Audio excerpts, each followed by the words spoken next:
அனைவருக்கும் இனிய மாலை வணக்கத்தினை தெரிவித்துக் கொள்கிறேன்.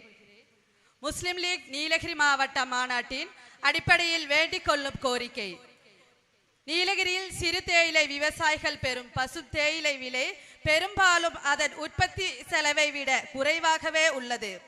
இது விவசாயிகளின் வாழ்வாதாரத்தை பெரிதும் பாதிக்கிறது. உற்பத்தி செலவு, உரம், உழைப்பு மற்றும் போக்குவரத்து போன்ற செலவுகள் அதிகரிப்பதால் ஒரு கிலோ பசுந்தேயிலை உற்பத்தி செய்ய ரூபாய் 25க்கு மேல் செலவு ஆகிறது. கடந்த சில ஆண்டுகளாக இந்த நிலை தொடர்வதால் விவசாயிகள் மிகவும் பாதிக்கப்பட்டுள்ளனர். கடன் தொல்லையால் அவதிப்படுகின்றனர். அரசு உடனடியாக பசும் தேயிலைக்கு அடிப்படை விலையை ரூபாய் 40 நிர்ணயம் செய்ய வேண்டும் என்று நீலகிரி மாவட்ட முஸ்லிம் லீக் மாநாடு தமிழ்நாடு அரசை வலியுறுத்துகிறது. வாய்ப்பிற்கு நன்றி கூறி விடைபெறுகிறேன். தேங்க்யூ.